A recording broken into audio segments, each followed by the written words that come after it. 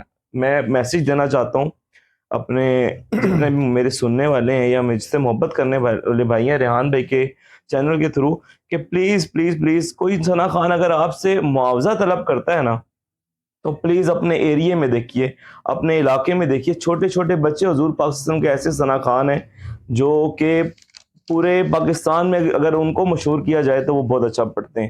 آپ باہر سے لوگوں کو بلاتے ہیں، پیسے دیتے ہیں اور اس طرح پیسے لوٹاتے ہیں. یہ مت کیجئے، اس طرح ہمارا فقہ بدنام ہو رہا ہے. اس طرح دیکھیے، یہ بھائی کے ذہن میں بھی سوال آیا کہ سنگر میں اور اب نعت خان میں کیا فرق ہے. میں نعت خان ہوں، مجھے افسوس ہوتا ہے، مجھے ہر جگہ جواب دینا پڑتا ہے، لیکن ہر پانچوں انگلیاں ریحان جی بھائی بالکل برابر ایسے نہیں ہی ہے، ہوتی. بالکل تو اگر بات میری ہے. بات کسی کو بری بھی لگی ہو آپ کے چینل سے میں ان سب سے معذرت بھی کرتا ہوں. کافی مشکل سوال کیے میں نے آپ کے لیے، کیونکہ آپ خود نعت خواہ ہیں، جی الحمدللہ. اور جب ایسے سوال ہوں گے آپ سے اور آپ سے کوئی دوسرا تو وہ بالکل ناراض بالکل بالکل ہو بالکل سکتا ناراض بھی ہو سکتا ہے، بالکل صحیح بات ہے، لیکن ہم نے حق بیان کرنا ہے نا. ہے. جی میں اگر خود یہ کام کرتا ہوں تو میں کبھی بھی یہ کام نہ بول سکتا ہوں.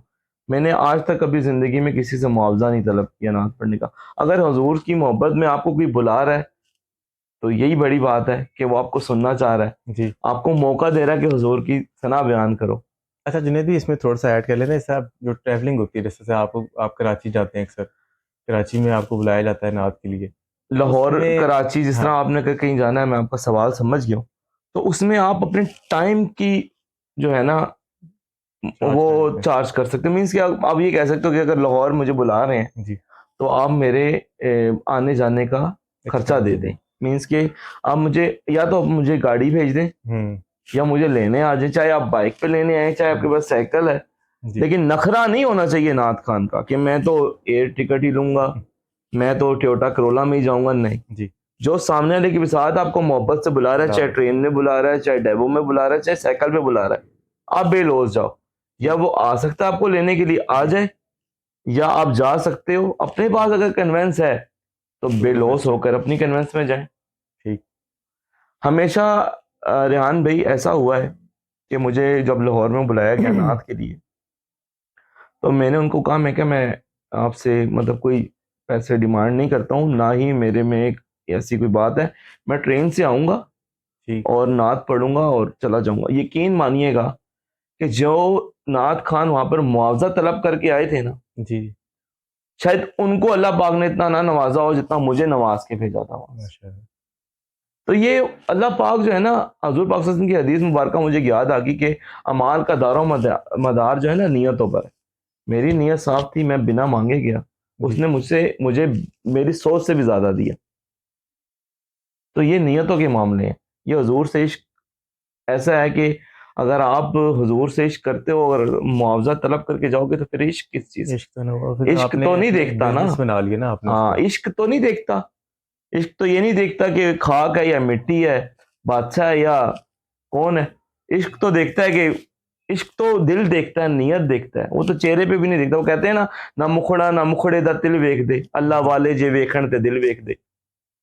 زبردست. میرے مائنڈ میں ایک اور بھی سوال آیا تو میں نے کہا آپ سے پوچھ ہی لوں کہ جو نعت کے لیے بوضو ہونا ضروری ہے، پاک صاف ہونا ضروری ہے، کیونکہ اکثر میں نے دیکھا ہے لوگ گلی میں کھڑے ہوں گے، وہاں نعت شروع کر دیں گے، گندی گیلی جگہ پہ کھڑے ہوں گے، نالی کے پاس کھڑے ہوں گے، اور بس وہ شروع ہو جائیں گے کہ ہمیں نبی پاک صلی اللہ علیہ وسلم سے بہت محبت ہے. تو یہ محبت کا اظہار ہے یا نہیں ہے؟ بہت بہت اچھا سوال کیا آپ نے. اچھا، اس میں بھی میں آپ کو بتا رہا ہوں، میں شروع سے آپ سے ایک بات کروں. مومن جو ہے نا، مومن جی جو حضور کا سچا غلام ہے، جی وہ یہ باتیں سوچتا ہے کہ یہاں گندگی ہے، یہاں نالی ہے. جو پروفیشنل ہوگا نا، جی جس جی کا کام ہے اپنی آپ کی بڑائی، وہ حضور کی تعریف بیان نہیں کر رہا، جی وہ اپنی تعریف چاہتا ہے لوگوں سے ہاں کہ جی. میں بہت اچھا پڑھتا ہوں. وہ گلی میں بھی شروع ہو جائے گا، شروع ہو جائے وہ نالی کے پاس بھی شروع ہو جائے گا. کیوں؟ اس نے لوگوں کو متوجہ کرنا ہے. یار نہیں، حضور کی نعت پڑھنی ہے تو باوضو ہو کر، گا. جی پاک صاف ہو کر، جس طرح نماز پڑھ دی جاتی ہے نا، جی اس طرح سارے احکام ادھر ادھر بھی وہی ہیں. کیونکہ آپ کیونکہ آپ اللہ اس کی تعریف بارگاہ میں جا رہے جاؤ یا حضور کی بارگاہ میں آؤ، آپ کا جسم پاک ہونا چاہیے، آپ باوضو ہونے چاہیے. حضور پہ درود پاک پڑھنے کا یہ ہے کہ آپ اٹھتے بیٹھتے سوتے جاگتے حضور پہ درود پاک پڑھو. لیکن نعت بیان کرے تو نعت حضور پاک صلی اللہ علیہ وسلم کی زندگی کیا ہے؟ قرآن ہے. قرآن پڑھنے جی کے لیے وضو ضروری ہے مست. تو نعت پڑھنے کے لیے وضو ضروری ہے, کیونکہ قرآن ہی حضور ہے اور حضور ہی قرآن ہے. آپ اٹھے تو قرآن بن گیا, آپ بیٹھے تو قرآن بن گیا, آپ نے سوچا کہ قبلہ اس طرف ہو تو قرآن بن گیا. تو قرآن پڑھنا ہے تو وضو ضروری ہے, اس کے لیے جگہ بھی ضروری ہے, اس کے لیے ماحول بھی ضروری ہے. ایسے نہیں کہ آپ گلی میں کھڑے ہیں آپ کو کسی نے کہا نعت پڑھ دی جائے, نہیں, نعت پڑھنے کے لیے پراپر حضور پاک صلی اللہ علیہ وسلم کی محفل سجائی جائے جس میں درود پاک پڑھا جائے پہلے, جی اس کے بعد قرآن پاک کی تلاوت ہو, اس کے بعد درود پاک ہو, پھر آپ حضور کی ثنا بیان کریں تو اس کا لطف اور ہے. زبردست. اچھا جنید بھائی آخر میں کوئی حمد یا نعت آپ سنانا چاہیں؟ میں اپنے عقیدے کے حوالے سے آپ کو چند اشعار پیش کرتا ہوں. آپ سا دونوں, آپ سا دونوں جہاں میں نظر آیا ہی نہیں, یا رسول اللہ آپ سا دونوں جہاں میں نظر آیا ہی نہیں, کیونکہ اللہ نے کوئی اور بنایا ہی نہیں, اور آپ نے جب سے نوازا ہے یا رسول اللہ, میں نے دامن کسی چوکھٹ پہ پھیلایا ہی نہیں, اور آپ کی نعت ہی شہزاد کا سرمایہ ہے, اس نکمے نے تو کچھ اور کمایا ہی نہیں, کیونکہ اللہ نے کوئی اور بنایا ہی نہیں.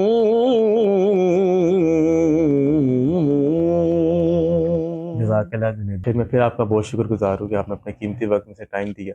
بہت شکریہ آپ کا, آپ نے مجھے حضور پاک صلی اللہ علیہ وسلم کی ثنا بیان کرنے کے لیے مدعو کیا, لیکن آپ کے جو کوسچنس تھے نا جی وہ بہت سخت تھے. اللہ پاک آپ کا چینل سے توسل سے میں اپنے ناظرین کو بھی یہ ہم دیتا ہوں کہ بھائی کو سپورٹ کریں, ان کے چینل کو سبسکرائب کریں, لائک کریں, شیئر کریں. جتنے بھی میرے چاہنے والے ہیں حضور کی ثنا کی وجہ سے, حضور کی نگاہ کرم کی وجہ سے جو مجھے جانتے ہیں لوگ, میں آپ سے درخواست کرتا ہوں کہ بھائی کے چینل کو آپ سبسکرائب کریں. یہ بہت محنت کر رہے ہیں, اور ایسے سوال وہی شخص کر سکتا ہے جو خود حضور پاک صلی اللہ علیہ وسلم سے محبت کرتا ہو, جس کو اپنے اس کام میں دلچسپی ہو, جو دیکھ رہا ہو کہ اس چیز کو ٹھیک کیا جا سکے. تھینک یو سو مچ ریحان بھائی, آپ کا, آپ نے اور آپ کی ٹیم نے مجھے یہاں بلایا, بہت شکریہ. دیجیے. پھر ملیں گے انشاءاللہ ایک نئے موضوع کے ساتھ. اللہ حافظ.